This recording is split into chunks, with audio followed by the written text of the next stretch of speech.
CUET concept. CUET concept के online learning platform पे आप सभी का स्वागत है। तो बच्चों, मैं हूं प्रकृति, आपके बिजनेस स्टडीज और अकाउंटेंसी की मेंटोर, और आज हम बात करेंगे हमारे अकाउंटेंसी डोमेन की जो एक यूनिट है, that is dissolution of a partnership firm के जो कुछ मोस्ट इंपॉर्टेंट एमसीक्यूज हैं उसके बारे में।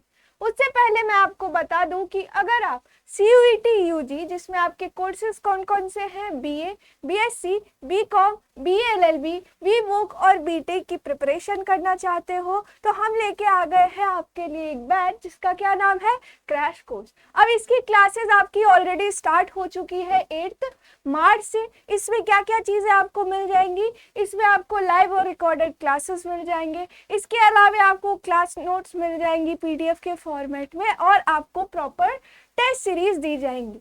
अब इसकी ऑफर प्राइस है आपकी 999 की, दैट इज 999 की, जबकि इसकी एक्चुअल प्राइस थी आपकी 2999 की।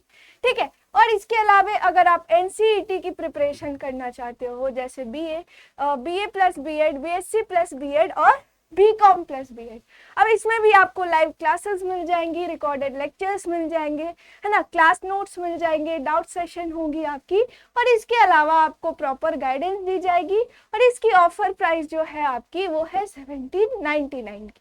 अब इसके लिए सबसे पहले आपको क्या करना होगा, हमारी जो सीयूईटी कॉन्सेप्ट की एप्लीकेशन है उसे प्ले स्टोर से डाउनलोड करना होगा। उसके बाद आप जाके उसमें रजिस्टर करोगे, रजिस्टर करने के बाद आप लॉगिन करोगे, लॉगिन करने के बाद आप क्रैश कोर्स सेलेक्ट करोगे, पेमेंट करके आपको वो बैच मिल जाएगी।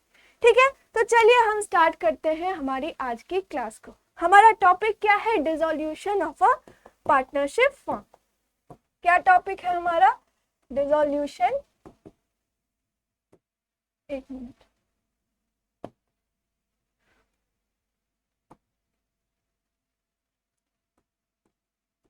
Dissolution of a partnership firm.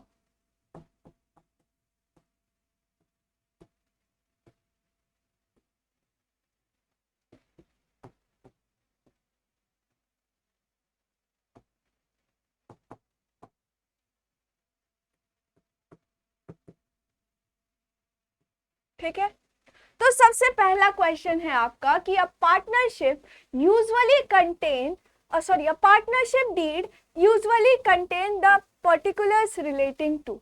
अब जो ये पार्टनरशिप डीड होती है, क्या होती है, पार्टनरशिप डीड एग्रीमेंट होती है सारे पार्टनर्स के बीच, जो कि पार्टनरशिप से रिलेटेड सारी टर्म्स एंड कंडीशंस जो है उसे स्टेट करती है, उसमें ये सारी चीज इंक्लूडेड रहती है।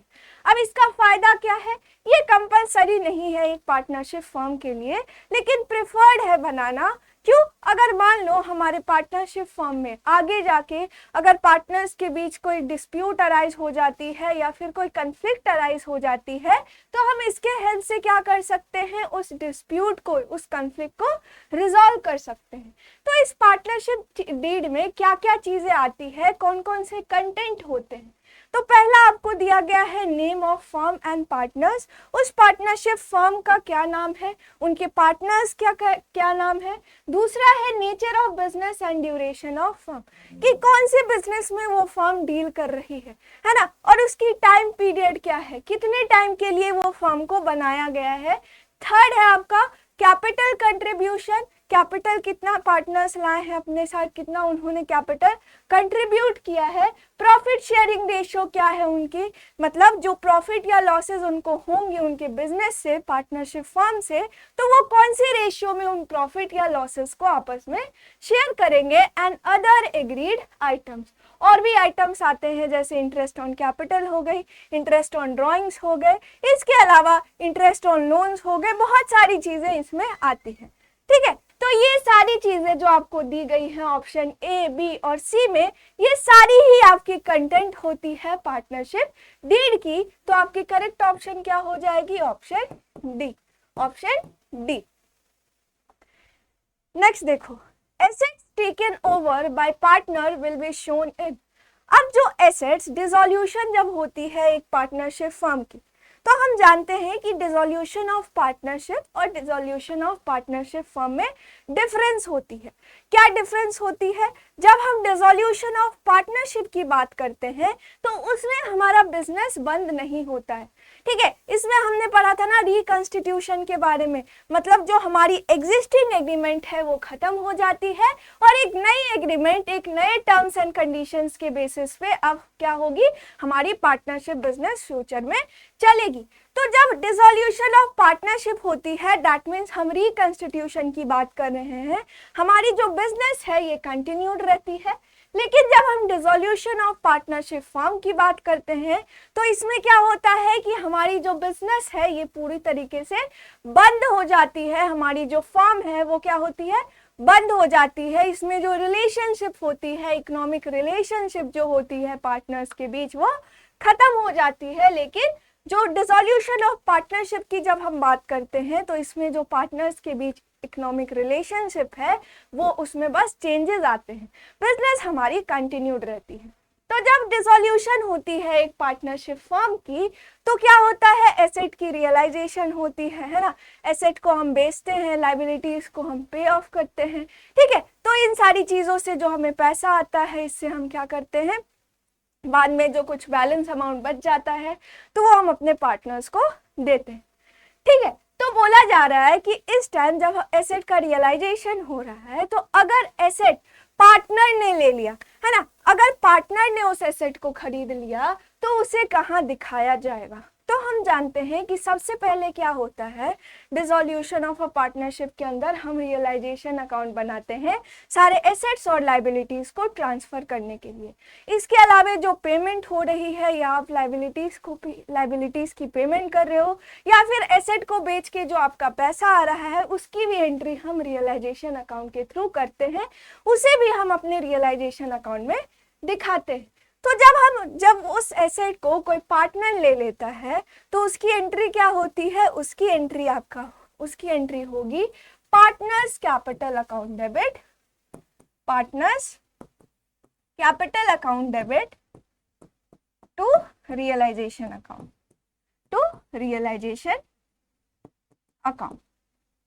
है ना, रियलाइजेशन अकाउंट, ठीक है।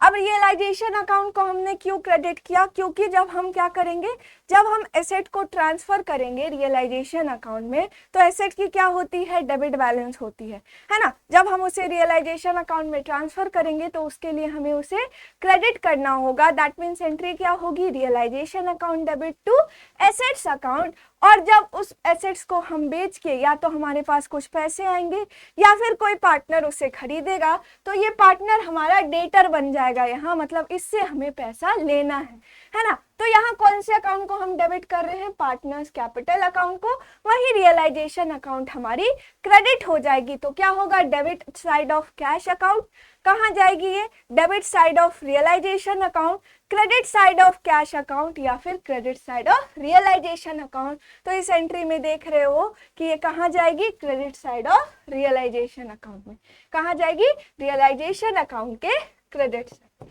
ठीक है। तो करेक्ट ऑप्शन है आपका ऑप्शन डी। नेक्स्ट देखो, unrecorded liability will be shown in. अब देखो कुछ अनरिकॉर्डेड लाइबिलिटी होती है ना, जो डिसोल्यूशन के टाइम हमें पता चलता है कि कुछ लाइबिलिटी है जिसको अभी तक हमने अपने बुक्स ऑफ अकाउंट में रिकॉर्ड नहीं किया है, तो उस अनरिकॉर्डेड लाइबिलिटी को हम कहाँ रिकॉर्ड करेंगे, तो जब हम अनरिकॉर्डेड लाइबिलिटी की एंट्री करते हैं तो क्या हो जाएगा,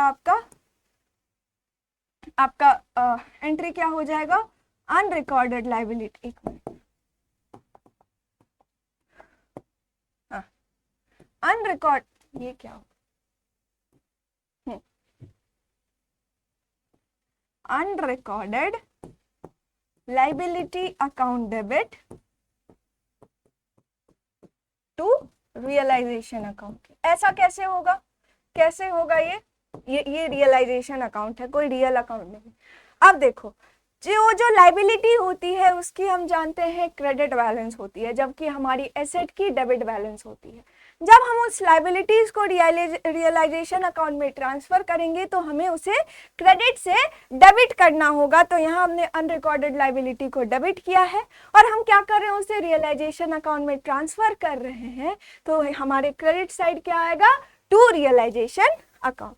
टू रियलाइजेशन अकाउंट। तो इसे हम कहाँ शो करेंगे, credit side of realisation account, debit side of partners capital account, debit side of realisation account या फिर debit side of cash account. तो हम इसे कहाँ शो करेंगे, credit side of realisation account में। जब आप रियलाइजेशन अकाउंट में लेजर पोस्टिंग करोगे तो रियलाइजेशन अकाउंट के क्रेडिट साइड क्या आएगी आपकी, टू अनरिकॉर्डेड लाइबिलिटी।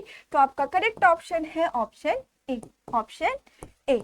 ठीक है, नेक्स्ट देखो, when asset is taken over bye a creditor. अब हमने देखा अपने फर्स्ट क्वेश्चन में कि जो एसेट पार्टनर ने लिया था उस टाइम, लेकिन अब बोला जा रहा है कि जो एसेट को अगर किसी क्रेडिटर ने ले लिया, क्रेडिटर कौन होते हैं, जिससे हमने गुड्स उधारी पे परचेज किए हैं, है ना, उनसे गुड्स हमने क्रेडिट पे परचेज किया है, तो हमें क्या करना होगा, उन्हें पैसा पे करना होगा फ्यूचर में। अभी तक हमने उन्हें पे नहीं किया है, तो आउटस्टैंडिंग अकाउंट है, सॉरी आउटस्टैंडिंग अमाउंट है कुछ, हमें उन्हें देना है। ठीक है, तो उन्हें हम क्या करेंगे, पैसा देंगे। तो जिस पर्सन को हमें पैसा देना है, जिससे हमने क्या किया है, क्रेडिट पे गुड्स परचेज किए हैं, तो उसे हम क्या बोलते हैं, क्रेडिटर बोलते हैं। तो अगर उस क्रेडिटर ने क्या किया है, एसेट ले लिया है, टेक ओवर कर लिया है उस एसेट को, तो उसे हम कहाँ दिखाएंगे, debit side of realisation account में, only in cash account, credit side of realisation account या फिर no entry in this case. तो एक चीज हमेशा ध्यान रखना कि अगर एसेट को कोई क्रेडिटर ले लेता है तो उस केस में हम कोई एंट्री नहीं करते हैं, उसमें क्या हो जाती है, no entry in this case. ठीक है, तो इस चीज को हमेशा ध्यान रखना, इसे मार्क कर लो, वेरी वेरी इंपॉर्टेंट ये क्वेश्चन आ सकती है कि अगर एसेट को किसी क्रेडिटर ने ले लिया है तो उस केस में हम उसकी कोई एंट्री नहीं करते हैं। तो आपका करेक्ट ऑप्शन हो जाएगा ऑप्शन डी। नेक्स्ट देखो, money realise from the sale of unrecorded asset is debited to. अब बोला जा रहा है कि कुछ अनरिकॉर्डेड एसेट है हमारे बिजनेस में, हमारे पार्टनरशिप फर्म में, और उसे बेच के जो पैसा हमें मिलता है उसे हम कहाँ दिखाते हैं। ठीक है, तो जब इसका हम क्या करेंगे, एंट्री करेंगे, तो क्या होगा, कैश और bank account debit to realisation account. Realisation account क्यों, क्योंकि उसे हमने क्या किया है, रियलाइजेशन अकाउंट में बाद में ट्रांसफर कर दिया। ठीक है, अब देखो, अब इससे जो हमें पैसा मिलेगा उसे हम कहाँ दिखाएंगे। ठीक है, उसे हम कहाँ दिखाएंगे, तो पहला है आपका बैलेंस शीट, दूसरा है आपका रिवैल्यूएशन अकाउंट, तीसरा है पार्टनर्स कैपिटल अकाउंट या फिर कैश अकाउंट। तो कहाँ दिखाएंगे हम उसे, कैश अकाउंट में, कैश अकाउंट के डेबिट साइड। ठीक है, तो यहाँ करेक्ट ऑप्शन क्या हो जाएगा आपका, ऑप्शन डी। नेक्स्ट देखो, all the assets of the firm are dash and all the outsiders liability and partners loan and partners capital are dash at the time of dissolution of a firm। अब बोला जा रहा है कि जब एक partnership firm की dissolution हो रही है, जब हमारा बिजनेस बंद हो रहा है, तो उस केस में सारे एसेट्स का क्या होता है और सारी जो लाइबिलिटीज है, चाहे वो हम अपनी आउटसाइडर्स लाइबिलिटी की बात करें या पार्टनर्स लोन की बात करें या फिर पार्टनर्स कैपिटल की बात करें, पेड ऑफ और डिस्पोज्ड ऑफ, रियलाइज्ड और पेड, डिस्पोज ऑफ एक्वायर्ड या फिर एक्वायर्ड और पेड। तो सारी लाइबिलिटी को हम क्या करते हैं, बेचते हैं, और यहाँ हम उसके लिए एक टर्म यूज करते हैं, दैट इज रियलाइजेशन। क्या यूज करते हैं, रियलाइजेशन। तो यहाँ क्या होगा, रियलाइज्ड क्या हो जाएगा आपका, रियलाइज, यहाँ छोड़ देते हैं, और सारी लाइबिलिटीज को हम क्या करते हैं, पे करते हैं। क्या करते हैं, पे करते हैं। तो कौन सा ऑप्शन हो जाएगा, that all the assets are realised and all the liabilities are paid off. तो करेक्ट ऑप्शन क्या हो जाएगा आपका, ऑप्शन बी, ऑप्शन बी। ठीक है, नेक्स्ट देखो, which of the following reserve or fund is not transferred to the realization account। अब बोला जा रहा है कि इनमें से कौन सा फंड जो है आपका वो रियलाइजेशन अकाउंट में ट्रांसफर नहीं होता है, रियलाइजेशन अकाउंट में ट्रांसफर नहीं होता है। कंटिंजेंसी रिजर्व या फिर investment fluctuation reserve, reserve for doubtful debts या फिर प्रोविडेंट एम्प्लॉय प्रोविडेंट फंड। तो इसमें से कौन सा रिजर्व हमारे रियलाइजेशन अकाउंट में ट्रांसफर नहीं होता है। एक मिनट रुक जाना आप।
क्या क्वेश्चन है कि which of the following reserve और fund is not transfer to realisation account. तो कौन सा फंड या रिजर्व रियलाइजेशन अकाउंट में ट्रांसफर नहीं होता है। पहला है आपका कंटिंजेंसी रिजर्व, दूसरा है इन्वेस्टमेंट फ्लक्चुएशन रिजर्व, तीसरा है रिजर्व फॉर डाउटफुल डेट और चौथा है आपका एम्प्लॉय प्रोविडेंट फंड। तो इनमें से कौन सा जो रिजर्व है आपका वो रियलाइजेशन अकाउंट में ट्रांसफर नहीं होता है। तो कौन सा रिजर्व है आपका कंटिजेंसी रिजर्व। तो करेक्ट ऑप्शन है आपका ऑप्शन ए। नेक्स्ट देखो, when realized value of an asset is not given it should be taken at। अब बोला जा रहा है कि अगर रियलाइजेशन वैल्यू, एसेट की रियलाइजेशन वैल्यू नहीं दी गई हो तो उसका हम क्या मानते हैं, वहां रियलाइजेशन वैल्यू हम क्या लेते हैं। पहला है नील रियलाइज वैल्यू, दूसरा है बुक वैल्यू, तीसरा है मार्केट वैल्यू और डी है आपका both book value and market value. तो इस केस में कोई रियलाइजेशन वैल्यू इसकी नहीं होती है, इस केस में कोई रियलाइजेशन वैल्यू इसकी नहीं होती है। तो करेक्ट ऑप्शन क्या हो जाएगा आपका ऑप्शन ए, ऑप्शन ए। ठीक है, नेक्स्ट देखो, if creditors are given 20,000 in the balance sheet. ठीक है, अब देखो एक बैलेंस शीट में क्रेडिटर्स का अमाउंट आपको दिया गया है 20,000 का, but nothing is mention under additional information about the payment of same.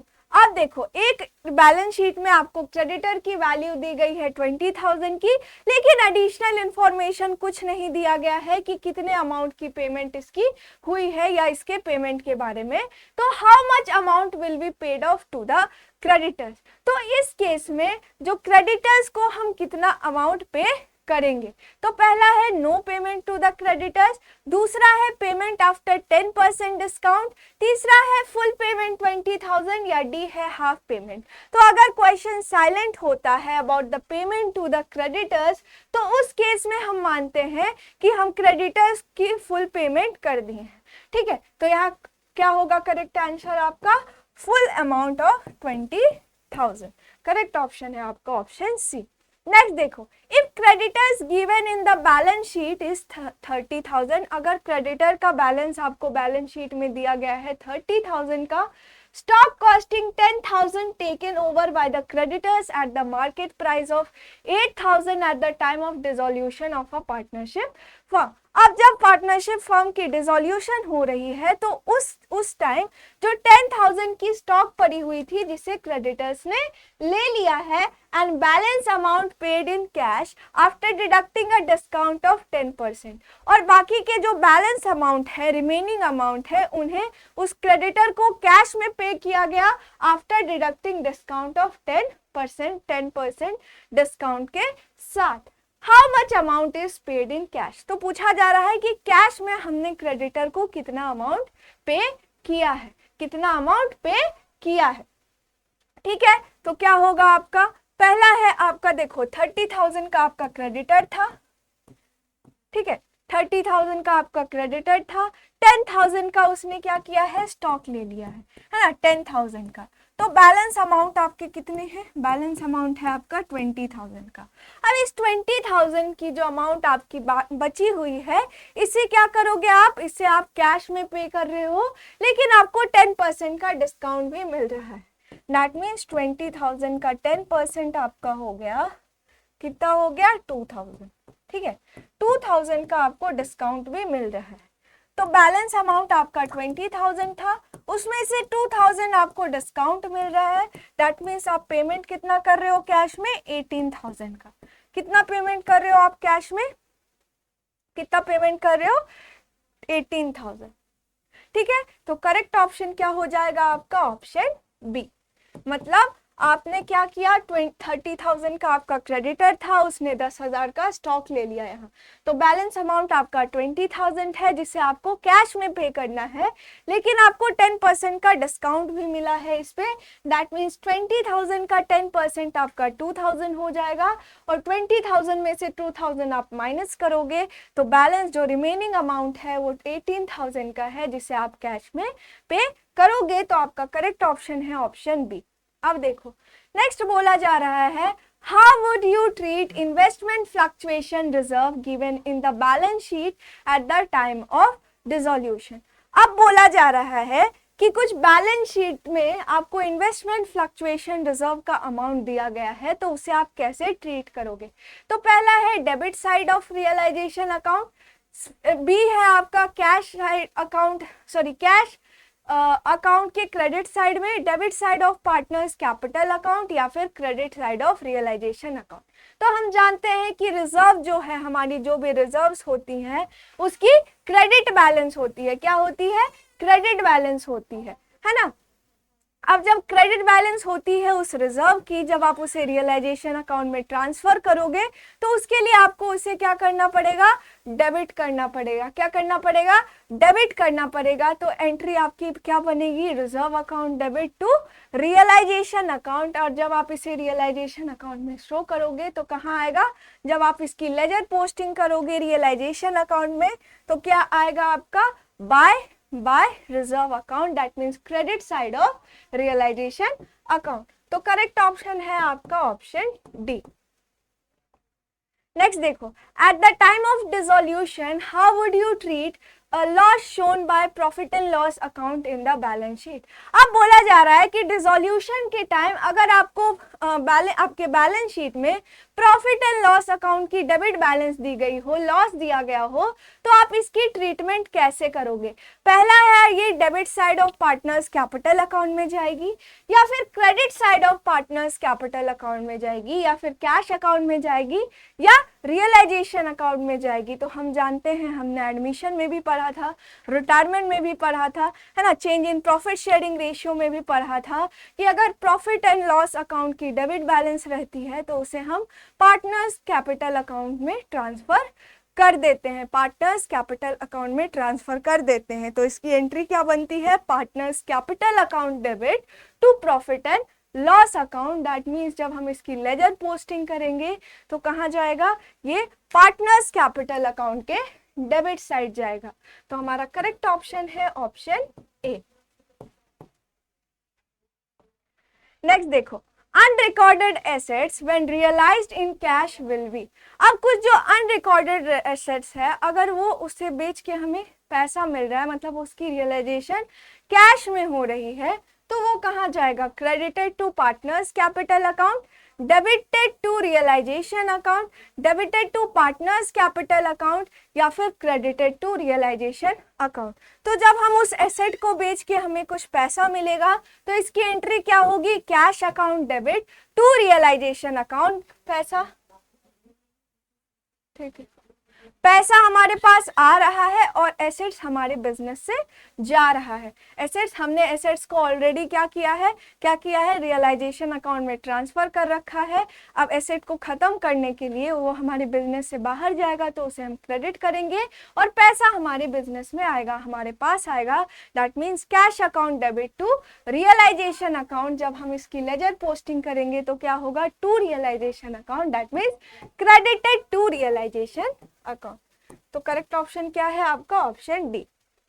Next देखो, all dash liabilities are transferred to dash side of realisation account. अब बोला जा रहा है कि कौन सी लाइबिलिटीज को हम रियलाइजेशन अकाउंट के कहाँ दिखाते हैं।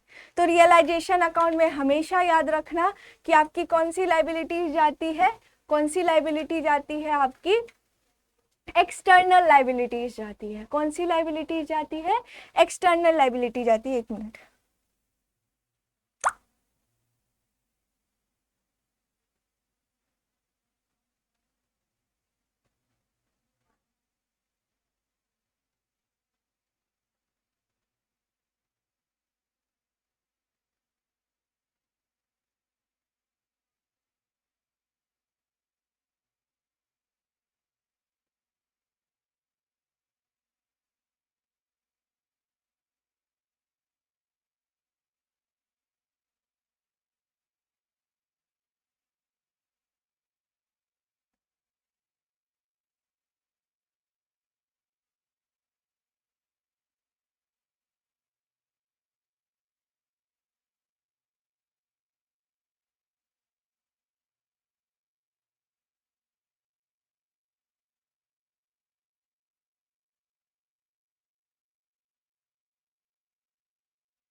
तो हमेशा याद रखना कि आपके जो रियलाइजेशन अकाउंट है उसकी क्रेडिट साइड आपकी सारी जो एक्सटर्नल लाइबिलिटीज है वो जाएंगी। एक्सटर्नल लाइबिलिटीज मीन जो आपकी आउटसाइडर्स लाइबिलिटी है, जो आउटसाइडर्स क्लेम, ठीक है, तो वो आपके रियलाइजेशन अकाउंट के कहाँ जाएगी, क्रेडिट साइड जाएगी। अब क्रेडिट साइड क्यों जाएगी, हम जानते हैं कि हमारी लाइबिलिटी की क्या होती है, हमारे लाइबिलिटीज की क्रेडिट बैलेंस होती है। जब हम इसे रियलाइजेशन अकाउंट में ट्रांसफर करेंगे तो इसे हमें क्या करना पड़ेगा, डेबिट करना पड़ेगा।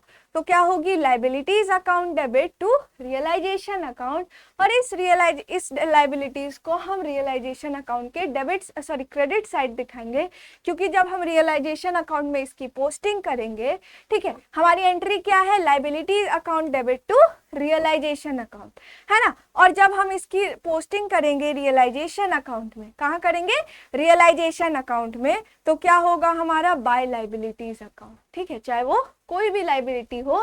दैट मीन्स करेक्ट ऑप्शन क्या है आपका, एक्सटर्नल लाइबिलिटीज को हम रियलाइजेशन अकाउंट के क्रेडिट साइड दिखाते हैं। तो हमारा करेक्ट ऑप्शन है आपका ऑप्शन डी। नेक्स्ट देखो, accumulated losses are transferred to dash in dash ratio. अब आपकी कुछ एक्यूमुलेटेड लॉसेस होती हैं जो कि हम प्रॉफिट एंड लॉस अकाउंट की जो डेबिट बैलेंस के बारे में हमने पढ़ा, तो इसे हम कहाँ ट्रांसफर करते हैं और कौन से रेशियो में ट्रांसफर करते हैं। तो पहला है कैपिटल अकाउंट में करते हैं प्रॉफिट शेयरिंग रेशियो में, दूसरा है कैपिटल अकाउंट में करते हैं गेनिंग रेशियो में, तीसरा है आपका रियलाइजेशन अकाउंट में करते हैं गेनिंग रेशियो में, और चौथा है कि रियलाइजेशन अकाउंट में करेंगे प्रॉफिट शेयरिंग रेशियो में। तो आपकी जो भी एक्यूमुलेटेड लॉसेस होती हैं, ये हमने रिकंस्टिट्यूशन ऑफ जो पार्टनरशिप थी, चाहे वो admission, change in profit sharing ratio, death, retirement की बात करते हैं, तो हमारी एक्यूमुलेटेड लॉसेस या फिर प्रॉफिट जो होती हैं वो हम किनके बीच डिस्ट्रीब्यूट करते हैं, हमारे पार्टनर्स के बीच उनके प्रॉफिट शेयरिंग रेशियो में। तो क्या हो जाएगा कि it is transferred to partners capital account in their profit sharing ratio. तो करेक्ट ऑप्शन है आपका option A, option A. Next देखो, if a liability is assumed to be paid off by a partner, such partner's capital account will be। अगर कोई liability है आपकी, उसको अगर कोई पार्टनर ने पे कर दिया है, मतलब एक पार्टनरशिप फर्म की जो लाइबिलिटी है उसे किसी पार्टनर ने पे कर दिया है eight the time of dissolution, तो उस पार्टनर की कैपिटल अकाउंट को हम क्या करेंगे, हमने क्या किया, सबसे पहले हम क्या करते हैं, लाइबिलिटीज को ट्रांसफर कर लेते हैं, कहाँ, रियलाइजेशन अकाउंट में, रियलाइजेशन अकाउंट में। अब जब रियलाइजेशन अकाउंट में ट्रांसफर करते हैं तो हम जब पोस्टिंग करेंगे तो क्या आएगा, बाय रियलाइजेशन, जब हम रियलाइजेशन अकाउंट में उसकी पोस्टिंग करेंगे तो बाय लाइबिलिटीज अकाउंट, ठीक है। तो ये रियलाइजेशन अकाउंट में ऑलरेडी ट्रांसफर हो चुकी है, हम बस इसकी पेमेंट करते हैं।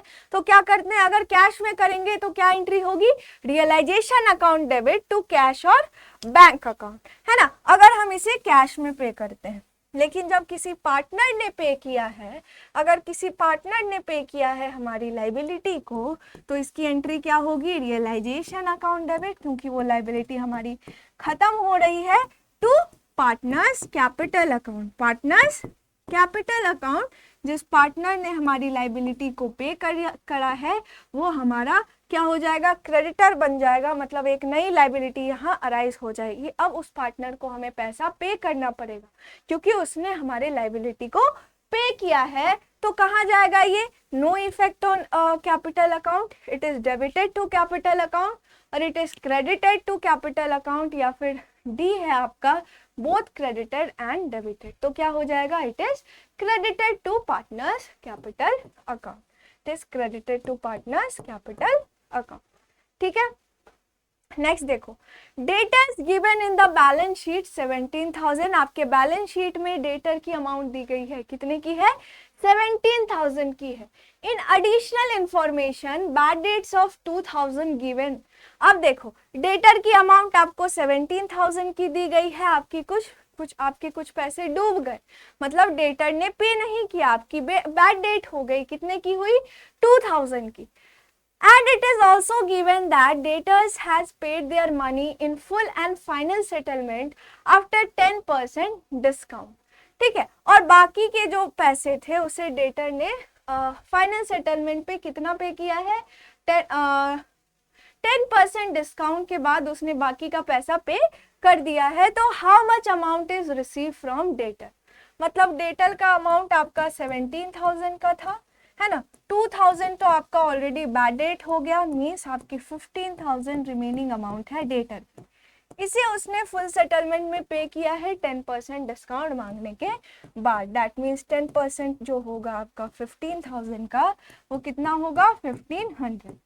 आपका रिमेनिंग अमाउंट डेटर का 15,000 था, इस पे आप क्या करोगे 1500 का डिस्काउंट प्रोवाइड करोगे। क्या करोगे 1500 का डिस्काउंट प्रोवाइड करोगे। दैट मीन्स आपका क्या आ जाएगा यहाँ पे, ये देखो, सॉरी 1500 का आप क्या कर रहे हो डिस्काउंट प्रोवाइड कर रहे हो, तो क्या होगा 005, है ना, यहाँ 4 3। तो रिमेनिंग अमाउंट जो आपको डेटर से मिलेंगे वो कितने मिलेंगे, 13,500। कैसे आपको समझ में आया, देखो डेटर का अमाउंट आपको 17,000 गिवन है, जिसमें 2,000 आपका बैड डेट हो गया जो कि अब रिकवर नहीं होना है। ठीक है, अभी तक तो कोई इंफॉर्मेशन नहीं, मतलब रिमेनिंग अमाउंट है आपका 15,000 का।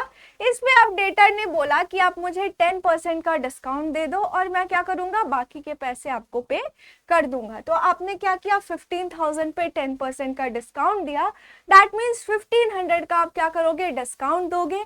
जब आप 15,000 में से 1,500 डिडक्ट करोगे तो रिमेनिंग अमाउंट आपका आएगा 13,500, जो कि आपको डेटर से रिसीव होंगे। तो करेक्ट ऑप्शन है आपका ऑप्शन डी। नेक्स्ट देखो, if a partner agreed to pay the unrecorded liability then, अगर किसी पार्टनर ने आपकी अनरिकॉर्डेड लायबिलिटी को, जिस लायबिलिटी को आपने अभी तक अपने बुक्स ऑफ अकाउंट में रिकॉर्ड नहीं किया है, लेकिन डिसोल्यूशन के टाइम आपको पता चलता है कि आपकी एक और लायबिलिटी अराइज हो गई, तो एक पार्टनर ने क्या किया एग्री कर गया वो कि मैं क्या करूंगा आपके अनरिकॉर्डेड लायबिलिटी को पे कर दूंगा। तो इस केस में क्या होगा, realisation account is credited and concern partner account debited, मतलब पार्टनर के कैपिटल अकाउंट को हम डेबिट करेंगे और रियलाइजेशन अकाउंट को डेबिट करेंगे। या फिर दूसरा है only realisation account is credited, सिर्फ रियलाइजेशन अकाउंट को हम क्रेडिट करेंगे। तीसरा है realisation account is debited and concern partners account, partners capital account is credited, मतलब रियलाइजेशन अकाउंट को हम डेबिट करेंगे और पार्टनर्स कैपिटल अकाउंट को हम क्रेडिट करेंगे। और डी है आपका concern partners account is debited, मतलब जिस पार्टनर ने हमारी अनरिकॉर्डेड लायबिलिटी की पेमेंट करी है उसके अकाउंट को हम क्या करेंगे डेबिट कर देंगे। क्या करेंगे डेबिट कर देंगे। तो अगर किसी अनरिकॉर्डेड लायबिलिटी की पेमेंट कोई पार्टनर करता है तो उसकी एंट्री क्या होती है हमारी realisation account debit, realisation account debit, क्योंकि लायबिलिटी को हमने ऑलरेडी रियलाइजेशन अकाउंट में ट्रांसफर कर दिया है और पार्टनर क्या करेगा हमारी उस लायबिलिटी को पे करेगा। दैट मीन्स हमारी एक नई लायबिलिटी यहाँ अराइज हो जाएगी।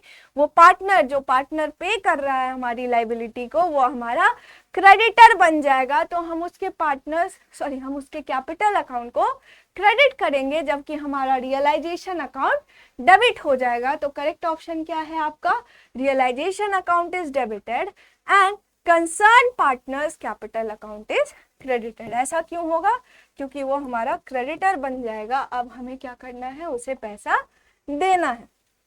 नेक्स्ट देखो, realisation account is different from revaluation account as. अब बोला जा रहा है कि रियलाइजेशन अकाउंट रिवैल्यूएशन अकाउंट से कैसे डिफरेंट है, कैसे अलग है। तो पहला बोला जा रहा है आपको कि it is prepared at the time of at number of times during the life of a firm. अब ये रियलाइजेशन अकाउंट को हम बहुत बार बनाते हैं जब तक हमारी फर्म चलती है। दूसरा है prepared at 3 times during the life of the firm. अब बोला जा रहा है कि पूरी जो लाइफ टाइम होती है एक फर्म की उसमें हम 3 बार रियलाइजेशन अकाउंट बनाते हैं। तीसरा है prepared only twice during the life of a firm. अब इसे पूरी जो लाइफ टाइम होती है फर्म की उसमें बस हम 2 बार बनाते हैं, या फिर डी है prepared only once during the life of a firm. अब बोला जा रहा है कि जो रियलाइजेशन अकाउंट है उसे हम बस 1 बार बनाते हैं, तो ये बिल्कुल सही। जो रिवैल्यूएशन अकाउंट है इसमें हम एसेट की रिवैल्यूएशन करने के लिए या फिर लाइबिलिटीज की रीअसेसमेंट करने के लिए बहुत बार बनाते हैं during the life time of a company. लेकिन रियलाइजेशन अकाउंट हम कब बनाते हैं? जब हमारी बिजनेस बंद होने वाली रहती है, जब हमारी पार्टनरशिप फर्म जो है वो बंद होने वाली रहती है, that is eight the time of dissolution at a partnership, dissolution of a partnership firm. लेकिन ये जो रिवैल्यूएशन अकाउंट है ये हम कई बार बनाते हैं अपने फर्म के पूरे लाइफ टाइम में, तो it is prepared only once during the life of a firm. तो करेक्ट ऑप्शन क्या होगा आपका? Option D, option D. Next देखो, when realized value of goodwill is given in adjustment it indicates that, अगर आपको adjustment में goodwill की realisable value दी हुई है तो वो क्या इंडिकेट करती है? पहला है goodwill is taken over by the partner, उस गुडविल को पार्टनर ने क्रेडिटर ने टेक ओवर कर लिया है। Goodwill is written off by the old partners, goodwill को ओल्ड पार्टनर्स ने राइट ऑफ कर दिया है। तीसरा है गुडविल इज सोल्ड, गुडविल बिक चुकी है। और चौथा है गुडविल इज परचेज, की गुडविल को हमने परचेज किया है, तो जब उसकी रियलाइजेबल वैल्यू दी गई है तो हम मानते हैं कि गुडविल इज सोल्ड, गुडविल बिक चुकी है हमारी। तो करेक्ट ऑप्शन है हमारा ऑप्शन सी, ऑप्शन सी। अब देखो नेक्स्ट क्वेश्चन है आपका कि realization account is prepared in the dissolution of the firm. Assertion बोल रहा है कि रियलाइजेशन अकाउंट हम कब बनाते हैं? जब हमारी फर्म की डिसोल्यूशन हो रही होती है, जब हमारा बिजनेस खत्म होने वाला रहता है, तो ये बिल्कुल सही है। रीजन क्या बोल रहा है कि dissolution of a partnership firm involves the partners selling the assets and settling the liabilities. Dissolution में क्या होता है कि एसेट्स को पार्टनर्स क्या करते हैं? बेचते हैं, और लायबिलिटीज को सेटल करते हैं, मतलब उसकी पेमेंट करते हैं। दस वेरियस अमाउंट्स आर रिकवर्ड और पेड टू पार्टनर्स। ठीक है, इसीलिए बोला जाता है कि बहुत ज़्यादा अमाउंट पार्टनर्स ने रिकवर किया है, ठीक है, पेमेंट करी है, तो इसके लिए क्या होता है? इसके लिए हम रियलाइजेशन अकाउंट बनाते हैं। तो असर्शन में आपको रियलाइजेशन अकाउंट के बारे में बताया जा रहा है कि ये डिसोल्यूशन के टाइम बनती है, और इसका रीजन क्या है उसे हम उसका पता हमें रीजन से चल रहा है। तो करेक्ट ऑप्शन क्या होगा? Both assertion and reason are true and reason is the correct explanation of assertion. Both assertion and reason are true, but reason is not the correct explanation of assertion.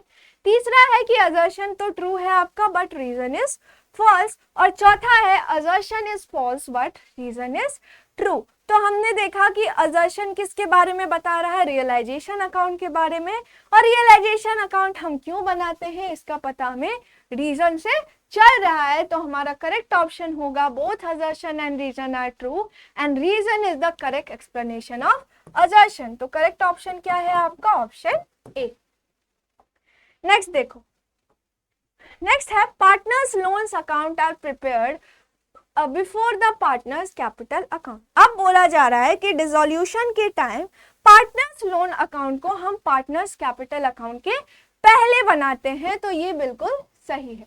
Reason बता रहा है कि at the time of dissolution capital is paid immediately provided that there is remaining balance after payment of partners loan. अब बोला जा रहा है कि डिसोल्यूशन के टाइम कैपिटल की पेमेंट इमीडिएटली हो जाती है, लेकिन कुछ रिमेनिंग बैलेंस भी बचना चाहिए after paying the partners loan. अब ये कौन सी लोन होती है? ये वो लोन है जो किसी पार्टनर ने एक फर्म को दे के रखा है। तो जब क्या होती है? जब हमारी डिसोल्यूशन होती है, एक पार्टनरशिप फर्म की डिसोल्यूशन होती है, तो एक सीक्वेंस में, एक ऑर्डर में हम लायबिलिटी की पेमेंट करते हैं। तो सबसे पहले हम आउटसाइडर्स लायबिलिटी की पेमेंट करते हैं, है ना। उसके बाद क्या करते हैं? आउटसाइडर्स लायबिलिटी की पेमेंट करने के बाद हम पार्टनर्स की लोन की पेमेंट करते हैं। अगर कुछ लोन दिया है किसी पार्टनर ने फर्म को, तो उसकी पेमेंट होगी। और लास्ट में, अगर लास्ट में कुछ अमाउंट बच गया हो, अगर लास्ट में कुछ अमाउंट बच गया हो उसे हम क्या करते हैं, अपने पार्टनर्स के बीच डिस्ट्रीब्यूट करते हैं, जिसके लिए हमें पार्टनर्स कैपिटल अकाउंट बनाना होता है। तो ये स्टेटमेंट भी सही है। अब ऑप्शंस क्या क्या है कि both assertion and reason are true and reason is the correct explanation of assertion. Both assertion and reason are true, but reason is not the correct explanation of assertion. तीसरा है assertion is true, but reason is false. और चौथा है assertion is false, but reason is true. हमने देखा कि assertion में बोला जा रहा है कि पार्टनर्स लोन अकाउंट जो है वो पार्टनर्स कैपिटल अकाउंट के पहले हम बनाते हैं डिसोल्यूशन के टाइम। अब ऐसा क्यों होता है, ऐसा क्यों बनाया जाता है, वो हमें रीजन से पता चल रहा है। तो हमारा करेक्ट ऑप्शन होगा both assertion and reason are true and reason is the correct explanation of assertion. तो करेक्ट ऑप्शन क्या है आपका, option A.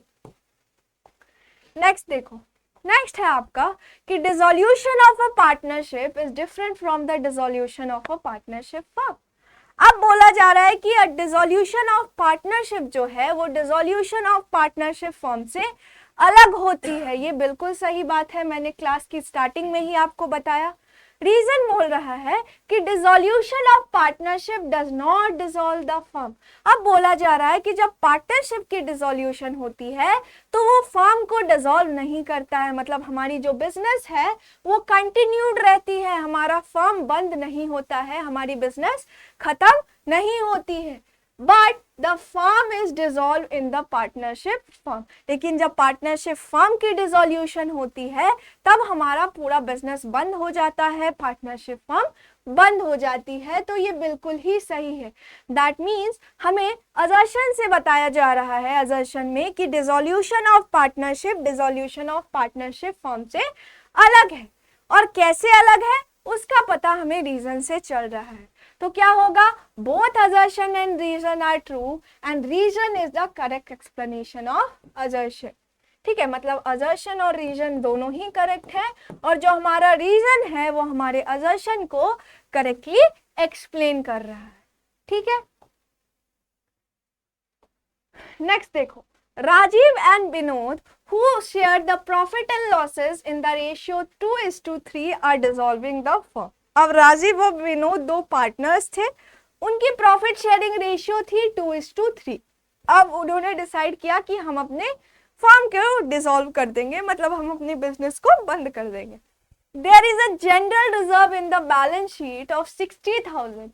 There is a general reserve. ठीक है, आपके अब उस उनके बैलेंस शीट में क्या है, जनरल रिजर्व का अमाउंट दिया गया है, कितने का, 60,000 का। The accountant transferred 24,000 in Rajiv's capital and 36,000 in Vinod's capital account. अब अकाउंटेंट ने क्या किया उस टाइम कि राजीव के कैपिटल अकाउंट में 24,000 ट्रांसफर कर दिया और विनोद के कैपिटल अकाउंट में कितना ट्रांसफर किया, 36,000।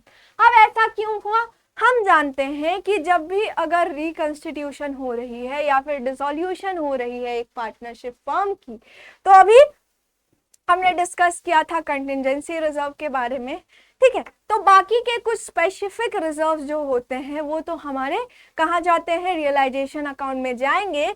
लेकिन जो जनरल रिजर्व हैं हमारी, है ना, या कंटिजेंसी रिजर्व, अगर कुछ स्पेसिफाइड नहीं है उसके बारे में तो उसे हम क्या करते हैं, पार्टनर्स के बीच डिस्ट्रीब्यूट कर देते हैं, पार्टनर्स के कैपिटल अकाउंट में ट्रांसफर कर देते हैं। तो ये जो जनरल रिजर्व का अमाउंट है ये पार्टनर्स कैपिटल अकाउंट में ट्रांसफर होगा, किस रेशियो में, उनकी जो प्रॉफिट शेयरिंग रेशियो है उसमें। तो यहाँ प्रॉफिट शेयरिंग रेशियो है 2:3।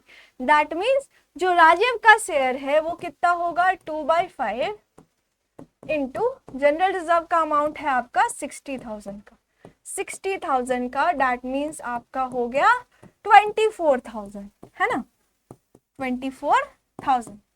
और जब हम विनोद की बात करते हैं तो विनोद का शेयर कितना होगा, 3/5 इंटू 60,000, दैट मीन्स आपका आ गया 36,000। तो जो राजीव की शेयर थी जनरल रिजर्व में वो 24,000 की थी और विनोद की जो शेयर राजीव की जो शेयर थी वो 24,000 की थी और विनोद की कितनी थी 36,000 की। तो ये बिल्कुल करेक्ट है, ये उनके कैपिटल अकाउंट में ट्रांसफर हो जाएगी। रीजन बोल रहा है कि the undistributed profit and losses and reserves are always transfer to partners capital account in their profit sharing ratio and not to the realization account. अब बोला जा रहा है कि रीजन बोल रहा है कि कुछ अनडिस्ट्रीब्यूटेड प्रॉफिट या फिर लॉसेस हैं, से आप प्रॉफिट एंड लॉस अकाउंट की क्रेडिट बैलेंस या फिर डेबिट बैलेंस है या एक्यूमुलेटेड प्रॉफिट या लॉसेस हैं या जो रिजर्व्स हैं उनका अमाउंट क्या होता है, उनका अमाउंट पार्टनर्स के बीच डिस्ट्रीब्यूट हो जाता है, उसे हम पार्टनर्स कैपिटल अकाउंट में ट्रांसफर करते हैं उनके प्रॉफिट शेयरिंग रेशियो में और वो रियलाइजेशन अकाउंट में नहीं जाता है।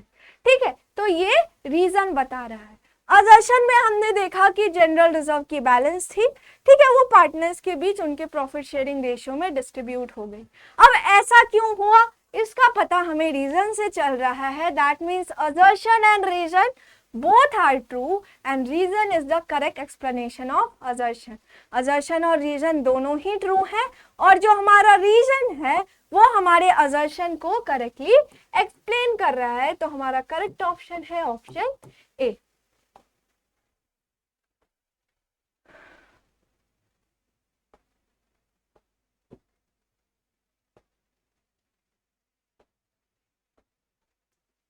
तो ये सारी चीजें क्लियर हैं आपको? तो आई होप कि आपको सारी चीजें क्लियर होंगी, है ना। आज हमने बेसिक थ्योरी वाले क्वेश्चंस को करा और जो असर्शन रीजन वाले क्वेश्चंस थे हमारे दो टाइप्स के जो एनटीए पूछती है आपसे, उसका प्रैक्टिस हमने करा। कल की क्लास में हम इसे कंटिन्यू करेंगे और हम कुछ केस स्टडीज को देखेंगे और बाकी और भी जो मैच द फॉलोइंग और भी टाइप्स के जो क्वेश्चंस हैं उसकी प्रैक्टिस हम करेंगे। अगर फिर भी आपको इस सेशन में कोई डाउट हो तो आप एक बार मुझे जरूर बताना। मैं कल की सेशन में आप सभी के डाउट को क्लियर करूंगी। तब तक के लिए थैंक यू।